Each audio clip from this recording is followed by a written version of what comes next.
The good news, of course, is that we have the final panel on the burning issue that has been on everyone's mind all day, which is, what should Canada do? Given everything that we have heard about the state of the world, where are we and what are the opportunities for Canadian security diplomacy in this turbulent world of ours? And to help us understand this, we are truly fortunate to have two exceptional speakers. They have truly impressive bios, and I can only provide very brief introductions here, but I certainly invite you to review the full bios on the CIPS website and the conference programs, and you will be, I'm sure, as impressed as I am. So let me start by introducing Kerry Buck, who is one of Canada's leading career diplomats who left the public service some 4 years ago after serving as Assistant Secretary to Canada's Treasury Board. And prior to that, she had many, many high-profile positions, both here and abroad, including that of Canada's Ambassador and Permanent Representative to NATO. This was 2015 to 2018, at a particularly interesting time, of course, for NATO and for the international community. Over the years, she supported prime ministers and foreign ministers at the G7 and NATO summits and represented Canada on many multilateral stages, including the UN, G7, NATO, the OSCE, and so on and so forth. On a more personal note, I am happy and honored to say she's also a very dear colleague. She is a senior fellow at the Graduate School of Public and International Affairs. I've had the privilege of working with her for many years, and I can say that in addition to her many other talents, she's also a wonderful teacher and mentor to our students. So it's always a pleasure and a privilege to welcome her back. We also have, and we are again very privileged to be joined by such an exceptional speaker. We have Martin Larose, who is, you may not know this, but he's a very accomplished academic and one of those few experts who managed to successfully cross the boundary between the ivory tower and the real world, because now he's working for the government of Canada. He started a successful career at Global Affairs in 2006, and he has since worked on issues related to international security, the Middle East, non-proliferation, disarmament, NATO, the EU. The list goes on and on, but I will stop here because it's already way too impressive. He is now the Deputy Political Director and Director General for International Security and Strategic Affairs. Of course, what this means is that he is a little bit more limited than many of us in what he can say, and I'm sure you will all understand and appreciate this. We'll throw all the hard questions to Kerry. On this note, and without further ado, again, I very much look forward to your presentations. I thank all of you for staying. I promise it is really, really an exceptional panel, so let's get going, and I think Martin will get us started. Okay, thank you very much. First of all, it's very humbling to be here in front of such a distinguished audience. It's also humbling to be here on the same panel as my former boss's boss's boss, Mrs. Kerry Buck, our former ambassador to NATO. Kerry and I have been working together, but there was several levels between me and her at the time. So very humbling to be here. Obviously, as a public servant, there's a lot of limits to what I can say in a public format, and unfortunately, I was under the assumption that this was a Chatham House rule when I accepted, which is not the case. So to underline that I'm not speaking on behalf of the Government of Canada, but you will probably nonetheless see a lot of familiar things here. So I want to focus perhaps very briefly in a high-level fashion, because I think that the conversation is probably, the question and answer is probably the most interesting part of those things. So a few remarks perhaps on where we stand and where we see opportunities for Canadian security diplomacy in a very turbulent world, which is the topic of the panel. I'm pleased to have heard at the tail end of the previous panel and the conversation about AI and how AI can be used and abused, frankly, by some of our enemies, or at least adversaries globally, because this is clearly the new trend. Hybrid is the new trend. The use of AI information, the use of drones, the use of balloons, the use of all sorts of things is where we are, and we need to find ways to defend ourselves and defend our allies in that context. But more to come on that front. I think most of you have probably heard the Prime Minister earlier this week, so I'm not going to belabor the point, but he was very clear to say that the world has changed significantly and that we, Canada, need to adapt to meet this hinge moment. That is very clear. I think multilateralism continues to be a necessity amid what we can see as the resuming of great power rivalry. We're indeed returning or seeing the return of history. You know, we've had 25 years or so post-Cold War where international relations were slightly different than they are right now, but clearly now we're back to what was the normal in most of the history of the world, which is heavy geopolitical competition between various great powers. And Canada, as a middle power, is navigating these tough, choppy waters, to be honest with you. So we need to work with our allies. We need to work with partners, with new partners. We need to work with them in a scaled-up fashion to compete, to win. But in doing so, we need to demonstrate our value. And we need to set ourselves for the long game, but we need to do it fast. And I think that was very clear from the Prime Minister's speech. Diplomacy is one of the tools that we have. It provides actually the vital shaping for Canada's role internationally in the geopolitical environment. And I want to indicate that, I think that we're at a point where we're back to basics. We have to focus on our real national interests, and these are twofold. There's probably a number of others, but the two main ones, the back to basics, is the security of Canada, our sovereignty, but also our economic security. These are the two really, really hard national security that we have, and we have to focus on that.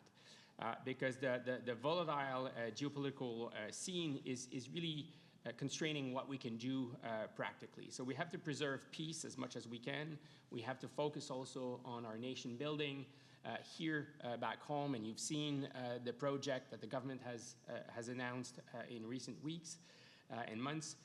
And we need to use all the tools of statecraft across what we call the dime, right? Diplomacy, information, military, economics. And we have to focus, in doing so, we have to focus on what is our mutual interest over like-mindedness, perhaps. So we need to focus on common objectives, common interests, more than ever, with a variety of traditional allies and partners, but also new allies and new partners. And that's what you can see currently under operation. Now, we need to engage across the spectrum, right? We need to engage with allies, we need to engage with partners, new and old, but we need to engage with global south as well. We need to engage with those countries with whom we don't see eye to eye. And we do so, and our diplomats are doing so on a daily basis. We need to, in some cases, engage with allies and partners to look at best practices, to address some of the threats that our nation is facing today. And we heard earlier about AI, how it can be used by some of our adversaries, our competitor. So we need to work with a range of allies and partners to find those best practices, to work together, to address these, and to learn and to adapt, because adversaries, competitors are also learning in terms of operating those hybrid threats, and we need to adapt to their strategies along the way. We need to, and in doing so, and a good example of that was G7 summit recently, right? In the summer, the Prime Minister hosted this summit barely a few weeks after he arrived as Prime Minister, but we hosted the summit not only as a G7 only, but there was an outreach component with a number of key countries, Australia, Brazil, India, Mexico, South Africa, who were part of some of those conversations needed. So in all that context, what can GAC do? And I'll finish on that point with a couple of questions, perhaps for the audience, maybe, because I think that it's, I'll get back to the questions. So what can we do as Global Affairs Canada? We cannot generate hard power, obviously. We're not national defense. We're not the Canadian Armed Forces. We're not the public safety of the world. We are diplomats. Our asset is our people. Our young, less younger, older diplomats that have a variety of language skills, that have experience, our network of embassies. We need to, and we're hiring some of that because we have some new teams in Global Affairs Canada that are working on some of these emerging issues, for example, AI. And we have, for example, what has been called the G7 Rapid Response Mechanism that was launched during the previous G7 summit in 2018. That group, for example, and that's just an example, that group is looking at disinformation campaign from third countries that are operating not only in Canada, but within our allies and within our partners in the West and beyond. And this group is actually working to look at social media trends and identify bots that are being used to disinform in Canada and beyond. But to do that, you require very technical skills. It's not your average diplomat that has studied history or political science that will be, from one day to the next, start to work on very complex technical IT tools that are used to identify these trends amongst thousands and thousands, if not millions, of tweet or messages on Truth, for example. So this is the type of things that we do, bringing new talents, new types of skills in our diplomacy, new types of knowledge to address some of the hybrid threats and risks that we are facing with. And we need to focus on advancing, multilateralism remains key. We have a number of treaties. We are part of NATO. We have a great relationship with the EU. We have a great relationship with some countries in Asia, Korea, Japan, in Southeast Asia as well.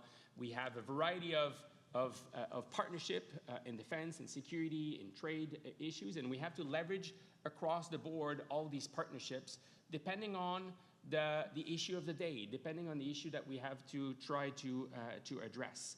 So it's a bit of an exercise à géométrie variable, so to say in French, where we use some of the tools when we have a risk in some areas, and when there are threats in other areas, we use other tools and other types of partnership. So we really have to be nimble, because our adversaries, competitors, are using a variety of tools to push boundaries, to threaten us, to undermine our economies, to undermine our democracy in some cases. And we have to fight back as much as we can using this variety of partnership, this variety of assets, and first and foremost, perhaps, our people. On the final point, perhaps to make is the question that I would have put back to this crowd of fine intellectual, fine political scientists, former experienced diplomats and whatnot, is what are the things that we could do? Where are the opportunities that you see and that the Government of Canada and that Global Affairs Canada should be tackling from your perspective? And I'd be quite keen to hear about some of the ideas perhaps that were generated today, or some of the ideas that you have in terms of what you see from the Canadian government in the current context that I've just laid out, but that you've heard certainly today, and see how we can take those lessons and perhaps integrate some of these ideas, because we are clearly also we don't have all the answers, and we're trying to take all the great ideas that colleagues can have. On that note, I will stop here, and I'll pass the microphone to my colleague, Kerry. Thank you very much. Alors, un grand merci, Martin. Thank you so much for shedding light on these important issues. And As he mentioned, will now move to Kerry Buck, his former boss. As I told you, we love to dissolve hierarchies here at CIPS, so this is what we're doing today. So, and I thank you for the invitation to tell the government what to do. It's one of the advantages when you leave, you can say what you think. So I've got a list for you, and I'll give you guys the list, and you can agree or disagree and supplement it. But I'll start with Trump. I was ambassador to NATO during Trump's first term, so I saw the beginnings of this, the more mild version of this during the term one. And right now, almost all of Canada's foreign policy, discussions, strategy, collective brain power is focused on Donald Trump. It's smart. He's already causing and will continue to cause significant damage to, or at least disruption of our economy, our security, the global structure we've relied on since the end of the Second World War. So we have to be ready to navigate a world where the gap is growing between, on the one hand, what Canada needs, and on the other, what America wants or is willing to do. A world where the American security guarantee is less reliable, one where America is hostile to free trade while we're still a trading nation. America is alliance skeptic, we rely on alliances and partnerships, and where American democracy is destabilizing and polarizing while Canada relies on resilient democracy as a core Canadian value. So in all of those areas, we are already more vulnerable. So it's clear our security diplomacy, and I would say our international policy writ large, has to adapt, and it is adapting. Primarily, I think, because America's global leadership role is changing in ways that are difficult to predict, we have finally recognized the need to rebuild and reframe who Canada is on the global stage. And Prime Minister Carney has started to articulate what this new Canadian global persona might be. He's using the term strategic autonomy to describe it. I published an article before he was elected that called it strategic sovereignty and also used the words hinge moment. So I'm both really thrilled he's using that language, and if anyone's an intellectual property lawyer in the, joking, it's nice to know you can still maybe influence stuff even after you leave. Anyway, so what is strategic autonomy? It means, so far we know it means diversifying our security and defense partnerships and reinvesting massively in defense. And so far, so good. And from my perspective, very, very good, but much more work will need to be done. And I will argue in the next 6 minutes that we need a more strategic understanding of how Canadian interests and vulnerabilities have changed, not only as a result of President Trump, but in response to an international environment we all know that started to shift radically a couple of decades ago. So we're still playing catch up. And I guess my point is that regardless of who's in the White House, the U.S. willingness and the U.S. power to act as a global leader has been weakening over those past few decades, and it will continue to weaken. So let me walk quickly through how I see that change, because this informs how Canada needs to then adapt its security diplomacy. And then I'll talk about what strategic autonomy might mean. And I think we need to define strategic autonomy in a way that is much more about us not relying on the U.S. We need a positive articulation of the concept, what Canada wants, what Canada needs, not just what it doesn't want. It's kind of the question about the way we define our national culture. We're not American. We are so much more than not American, but we don't articulate that. So I'd like to get to that space. So briefly back to the international environment, it's kind of trite, but my main point is that the exercise of global leadership has become increasingly difficult over the past few decades. Fivefold growth in the number of states. Many from the global south demanding an equal voice at the table. Many states turning away from multilateral solutions, weakening the security guardrails that have been in place since during and after the Cold War, so Intermediate Range Nuclear Forces Treaty, conventional forces in Europe, and the list goes on and on, right? Same time, economic and political power moving from west to east and north to south. Some of the disruption of the international order, I think, is just natural growing pains. So I don't pronounced the international order dead yet. The US is doing some damage to it, so are other states, but it's just part of a national evolution, but it makes it harder to exercise leadership. But my point is that most of those push-pull factors that weaken US global leadership have little to do with the US. They predate Trump. They will definitely be exacerbated by him, but they will outlast him. So we have to adapt our security diplomacy as a whole in a fundamental way that goes beyond managing a 4-year presence of an unpredictable leader in the White House. So maybe the space for Canadian leadership is more constrained now. It is for everyone. It's true, but it doesn't mean that Canada cannot and should not set itself up to have a shaping role on international security.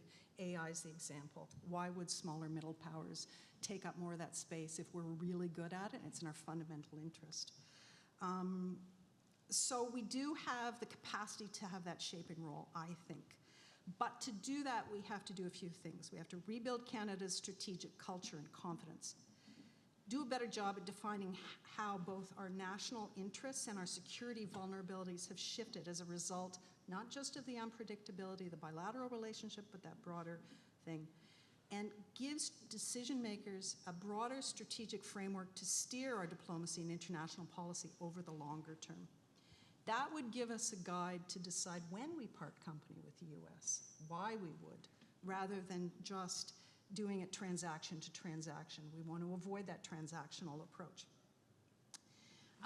Because there are many areas where not only is our geography inescapable, but I think it's an advantage to us to keep the US aligned where we can. I'm thinking of NORAD and NATO as fundamental areas where it's in our interest to keep them aligned and keep them engaged as much as we can manage. So I'm going to first give you a cartoon of how I see our international policy, and then I'll give the 3 big jobs for Martin and the Prime Minister to do if they're willing.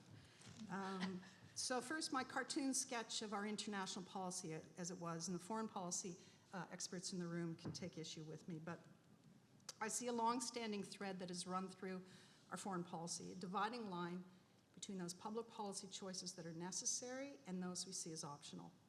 And that walks back to our long-standing and immense reliance on the US as the anchor of our economy and continental security. So we have seen engagement with the US as almost domestic policy that is both existential and necessary and responds to our interests, and the rest, foreign policy and defense engagement abroad, to a greater degree seen as in sometimes optional or responding more to our values than our interests. Nice to have, the other stuff was necessary. And I think that that calculus and that imbalance is gone right now. So that's my cartoon description of Canada's foreign policy history. It also means that, it was a very narrow definition of our interests, and I love the way Martin framed it. You would have never heard somebody from our foreign ministry over the last 20 years say, we're focusing on our 2 hard interests. It wouldn't have been framed that way. So we changed. So what does that mean? The end result is that we have significantly underinvested in our tools of international engagement, defense, development, trade, and foreign policy. And if you look at the budgets of our international departments over the past 30 years, they show that investments have declined significantly in real terms in development of foreign policy and trade, or on defense until the last 12 months. They failed to keep up with our allies. So job 1 for the government is to see diplomacy and development as the first line of defense, reinvest, not cut our international portfolio. Right now, there's some protected departments, D&D, RCMP, CBSA, a couple of others, but Global Affairs has to come up with 15% of cuts, same as the rest of the government, as you're supposed to be reinvesting in presence abroad. Doesn't make a lot of sense to me. But it isn't just about money. Recent management decisions inside GAC have dismantled some key elements of the security expertise of the department. For those of you who were familiar with the former START or the Peace Ops Bureau, a lot of their capacity has been cut, moved, etc. But a bigger problem is the risk aversion that I think has been inculcated across large parts of the government, but in foreign affairs. We used to lead with ideas. We're good when we lead with ideas. You got to come up with ideas to take that leadership on. and I'll stop in 1 minute. Second job, no, in 3. Second job for the government is to assess where we focus that increased global engagement. So we need to be out in the world more, not less. Won't surprise any of you, but for middle powers like Canada, multilateralism is a force multiplier.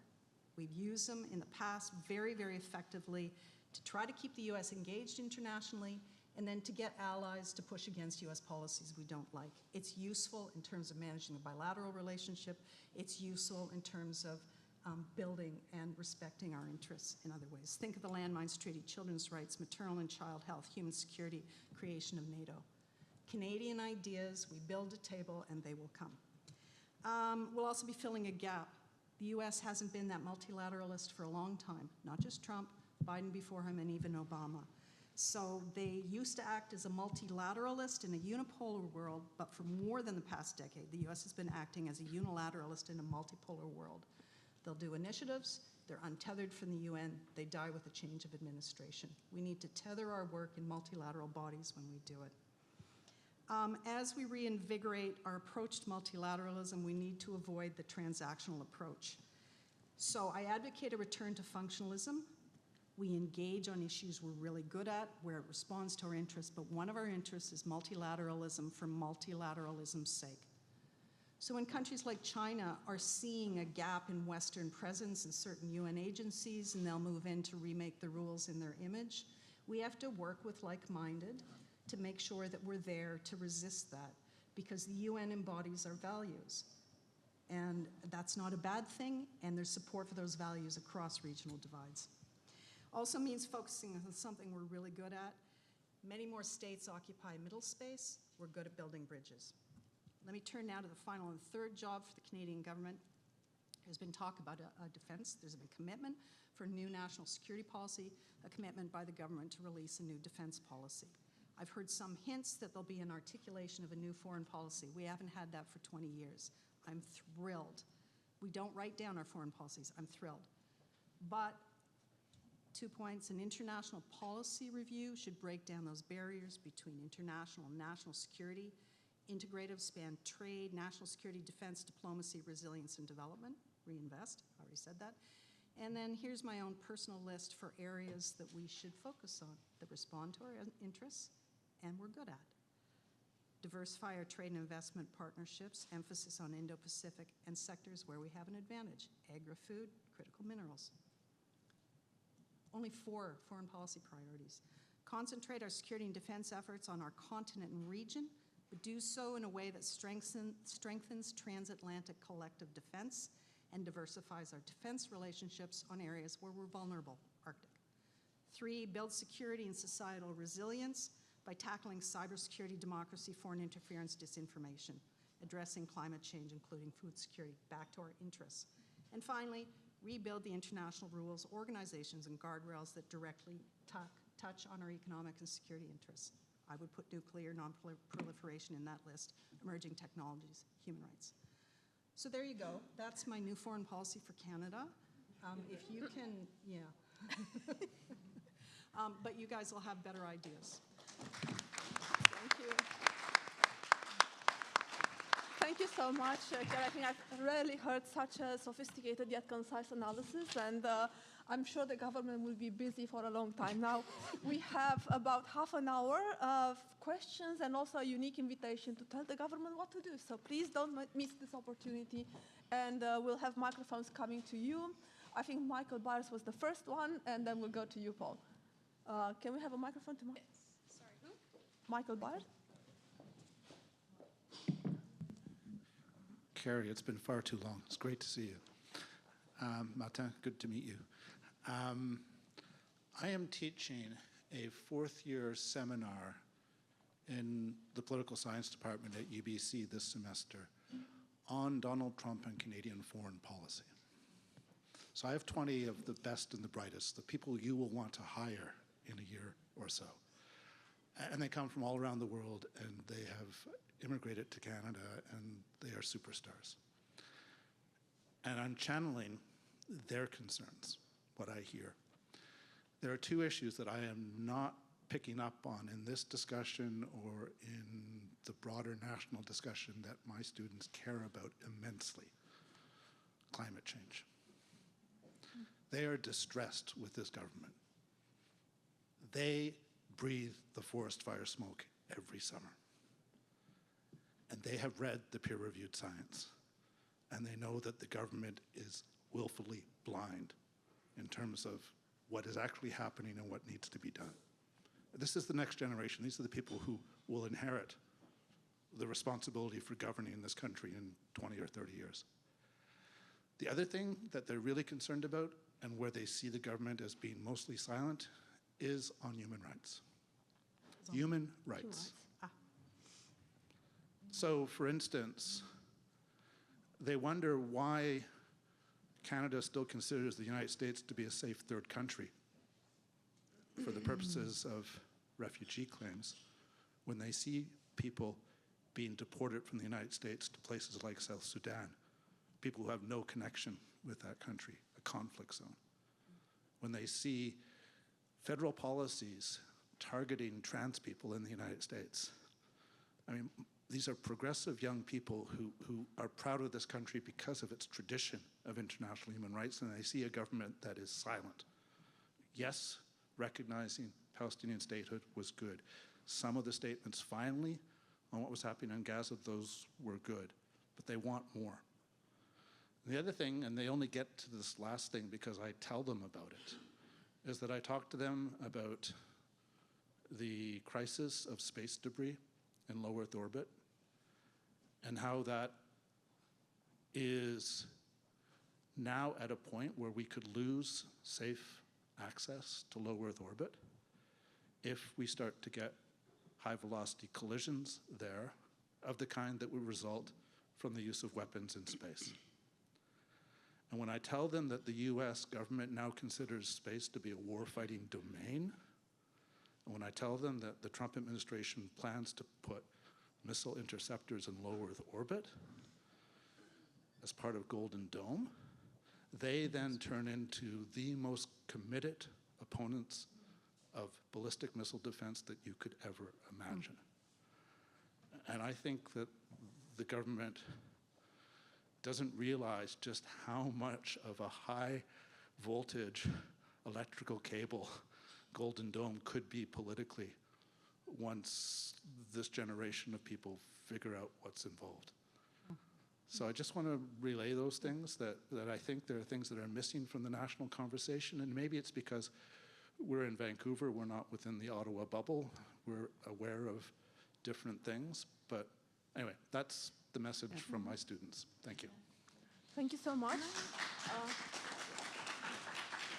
Do you want to collect? Or? Yes, I think because it's Okay, late in the fine. day, I think we'll collect a few more questions and then we'll invite the speakers to respond. Paul? Mike? To Paul? Okay, all right. Go. Thank you. My name is Erica Simpson, and I'm a professor of international politics at the University of Western Ontario in London, Ontario. My question is for Ambassador Buck. My question relates to NATO's strategic concept, and you mentioned that we should continue to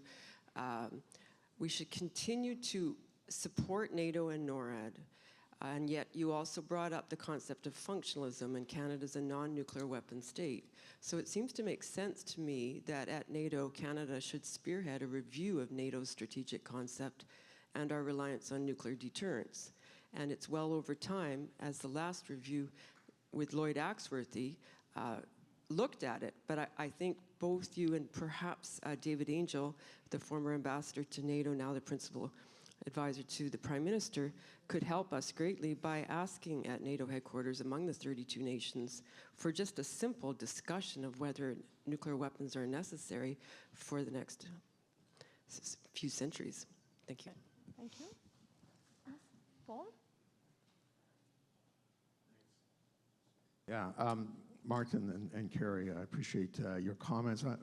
Martin, you referred to the rapid reaction mechanism of the G7 to counter disinformation, and I think this theme deserves a lot more attention. You will recall the Justice Hog's inquiry on foreign interference, and she basically said in that her report that the real danger to Canadian democracy is not some a theoretical agent of influence among our members of parliament, but information manipulation and disinformation, as along with transnational repression.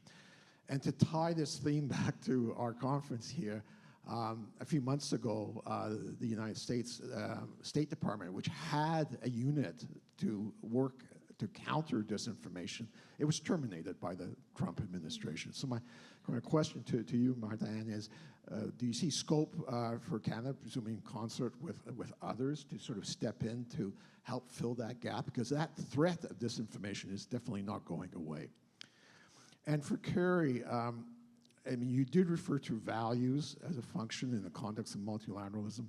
And I wonder how you interpreted then the Prime Minister's remarks at the UN, I think earlier this month, where he said, we used to depend on the strength of our values, and now we are emphasizing the value of our strength. I thought that was a curious stance. So any thoughts on that? I appreciate it. Thanks. Thank you. And we'll take a final question for this round from Cesar, because he's been waiting. Hello. Thank you very much.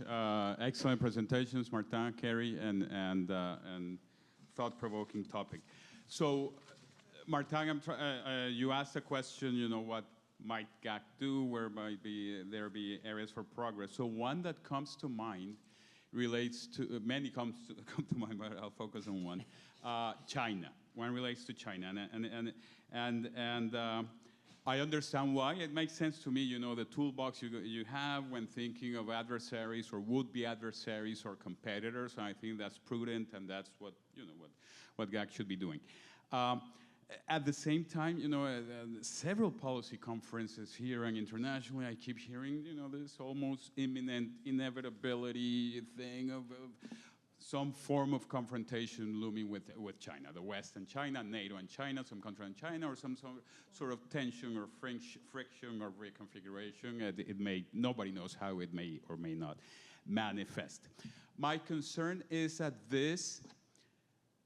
that Canada should not amplify this or contribute to turning this into a self-fulfilling prophecy of a bad confrontation with China, but rather embrace a position of a traditional, you know, core Canadian bridge building, you know, even with adversaries, and remembering that diplomacy, I think, ought not to be understood as a reward for being friends, or as a reward for good behavior, or as a reward for anything, but quite the contrary, you know, the need to talk, especially in tense situations, especially with would-be adversaries, etc. So I fear that within NATO in particular, the question of China is being treated as this inevitable self-fulfilling confrontation, plus it is expedient and convenient to milk that image of boogeyman China for other political purposes, including for authorizing increases in military expenditures and those sorts of things, and for justifying them. So my call to Canada would be whatever Canada can do, whatever GAC can do to lower the temperature when it comes to China without abandoning our interests, without abandoning our toolbox for dealing with adversaries or competitors, to be a bridge builder, including with China. So that would be my recommendation to you. And a very quick question to you, Kerry. In the context of the Ukraine invasion, you mentioned the impact of Trump, the arrival of Trump, which is of course undeniable. But something else has had an impact, a very profound impact, which is the Ukraine war and the Russian invasion of Ukraine.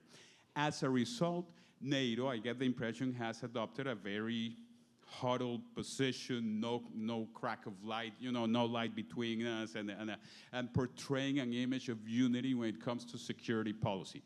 Do you think this affects or impacts Canada's ability to have an independent security policy or foreign policy or security policies ideas that go in any way against the grain or against what seems to be the NATO consensus on security? Thank you.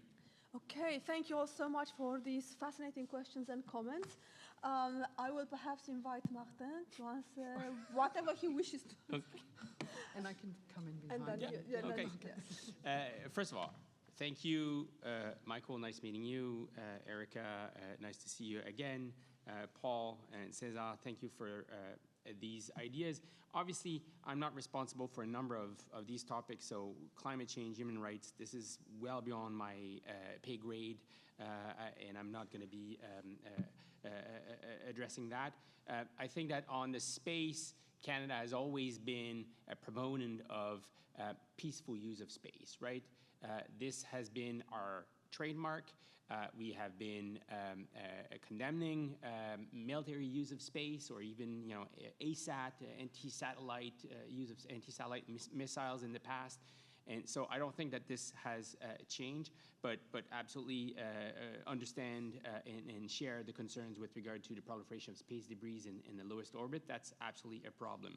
Paul, the G7 RRM, yes, needs to deserve more attention, but it's already a mechanism that is not, Canada is actually having a secretariat. So some of that is being done with G7 allies, and the information is shared, including beyond the G7 in many cases. So we don't need to necessarily rely on US State Department, and it's unfortunate that the Bureau there has been perhaps, let's say, disbanded, but that doesn't prevent Canada and others to step up and to keep doing the great work that the RRM is doing. And incidentally, just to flag that this summer, we had another initiative launched from the G7 process of this Canadian presidency in 2025 with the Shadow Fleet Task Force, which is a similar type of exercise. So to say that looks at basically those shadow fleet vessels that are being used around to evade sanctions around the world. And this task force is not just the G7. It includes the Baltic state, the Nordics, plus a few others. And again, sharing information, tracking down those ships that are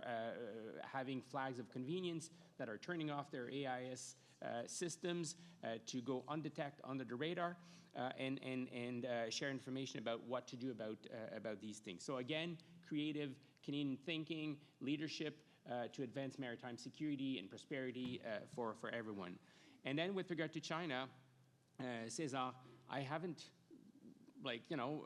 Minister Annan was in China last week or 10 days ago, and I invite you to look at the joint statement that we had at the time, not joint statement, sorry, the statement that was done to capture the conversation there. But we are regularly engaging, discussing with China, and I'm certainly not the one portraying this as an adversarial relation, quite the opposite.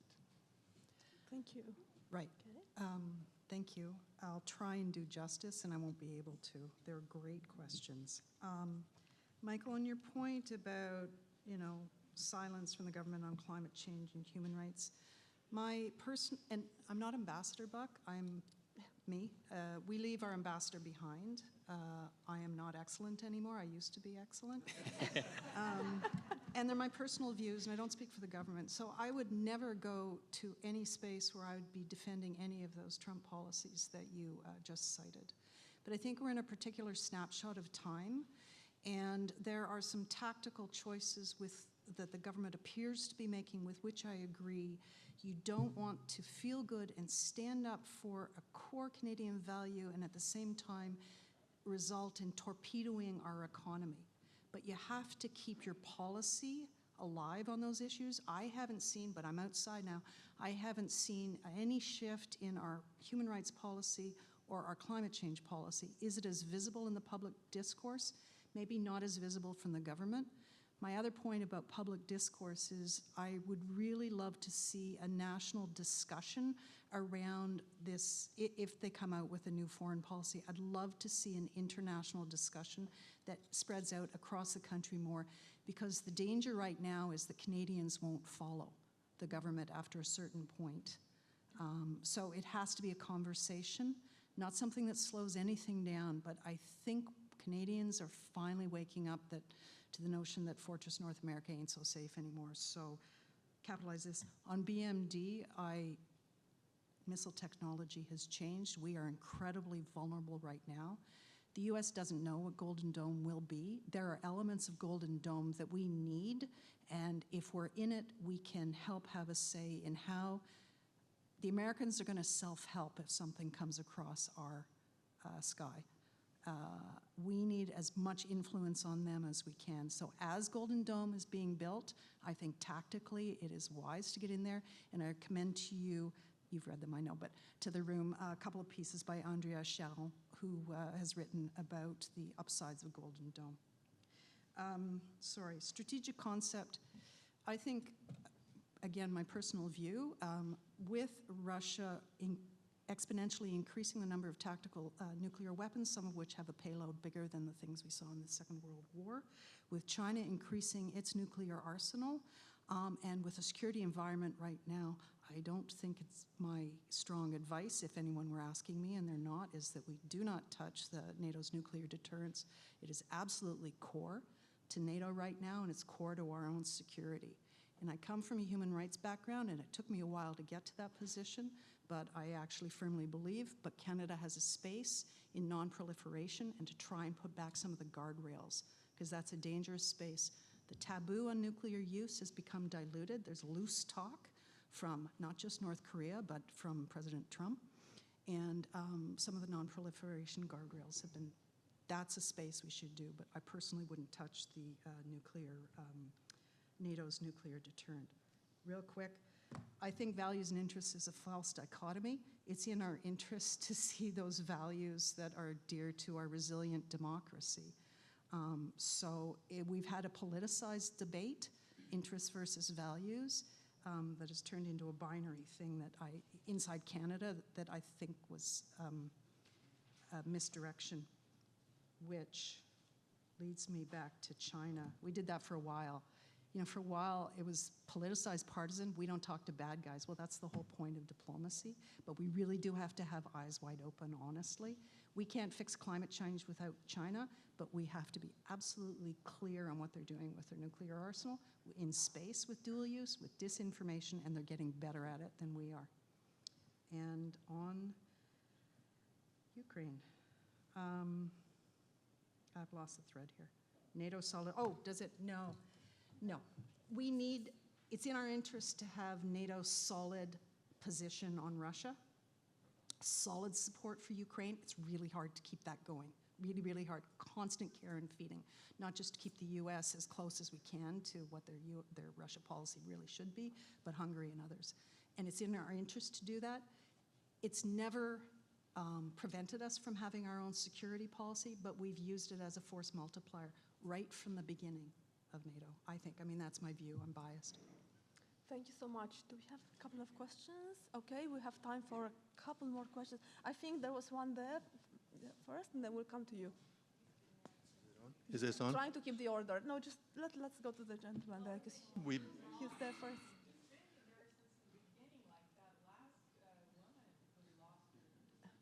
Okay, well, I thought, okay, anyway, we'll include everyone. We'll make sure. Is the mic on? This.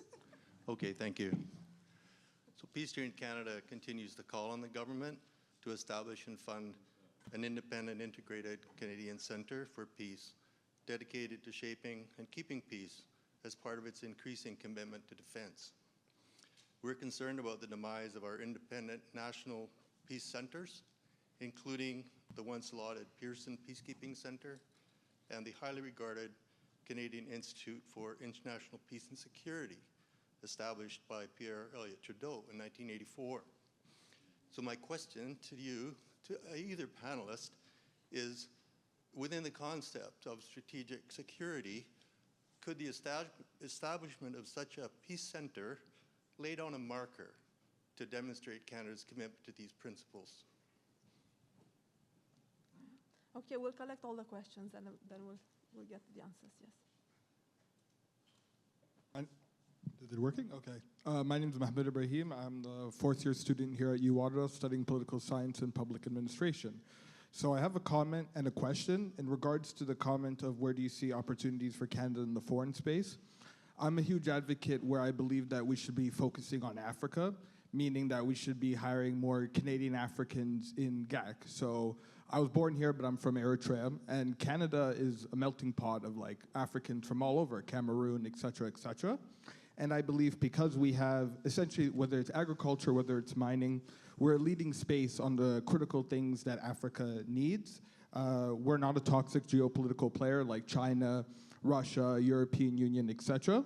And from the African context, we are not like a colonializing power. At least Canada itself wasn't colonizing African countries. And I believe that it could boost our credibility both within the United Nations and in the G7 to advance Canada's national strategic interests, votes in the UN for human rights and stuff that we believe in Canada. So I guess that's more of my comment of like, is there more discussions at least about Canada reaching into Africa, because it's the fastest growing population, the youngest growing population, it's a huge market. And then my question is, because I never really got a clear answer in this, how does one get into GAC or a GAC adjacent thing? Never got a clear answer. Thank you. Okay. Okay, let's come to this side. I have two questions. Two recommendations for government would be better worded. My first one is as a former Blue Beret, a peacekeeper. I would like GAC to extend its definition of peace beyond peace stabilization. I would like GAC to have a real office of peace where we can talk about a full spectrum of peace. First recommendation, obviously I'm available. I've got an outline plan already designed for that. Second proposal, but mainly to GAC, but you know, you're part of government, understanding that November 4th is a big date. We're all waiting to see how the knife's gonna come down on government comprehensive expenditure review. I would like for GAC to dedicate budget to support civil society in consultation, to support some of my friends from British Columbia to come and participate in consultation, and for you to better leverage the knowledge base that we have here. So that's it, two recommendations. Okay, thank you.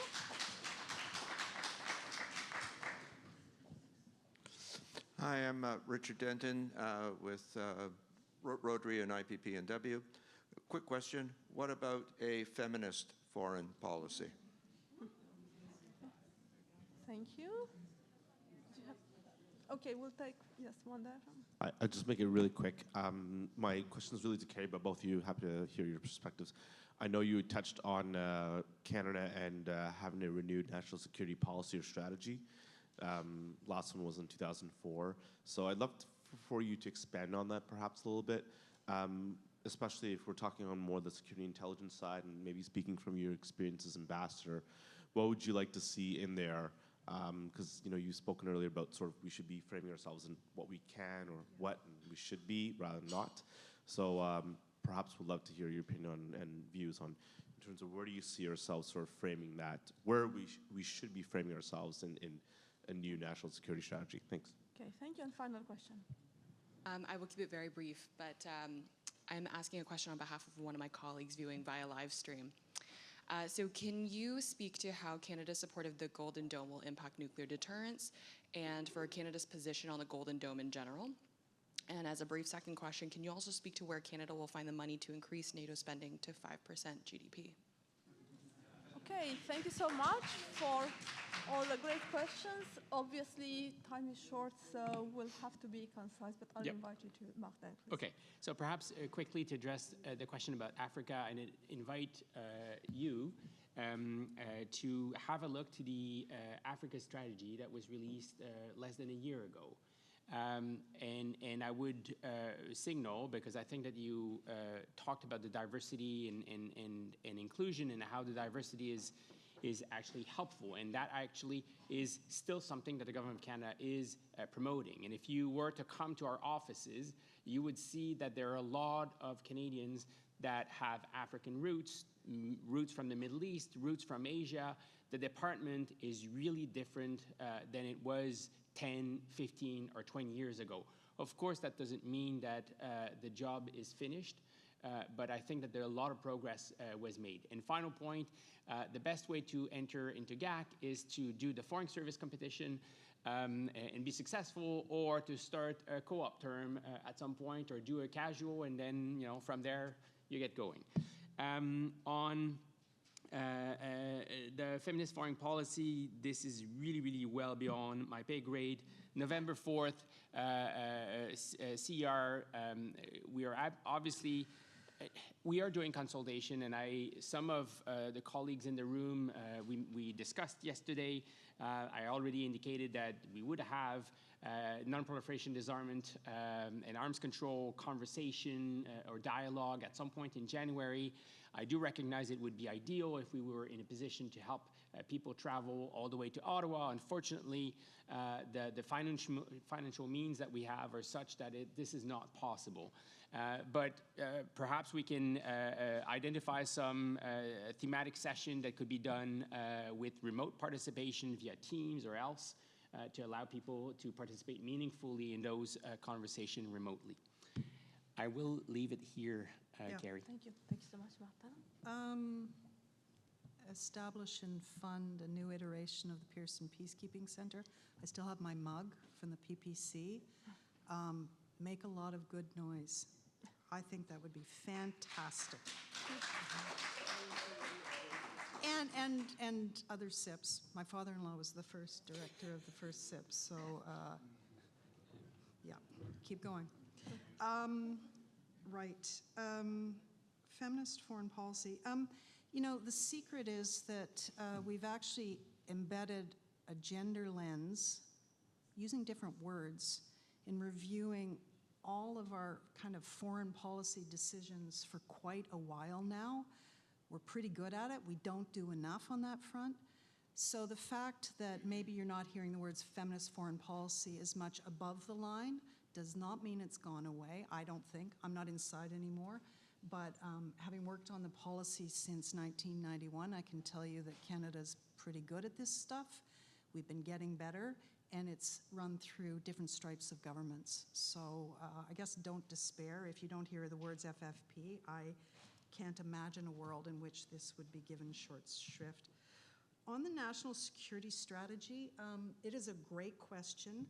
I actually did a study here at GISPIA with a couple of many colleagues, and it's on the GISPIA website with all of our recommendations for the national security approach, and some of them have already been implemented, and we're looking for the rest of them.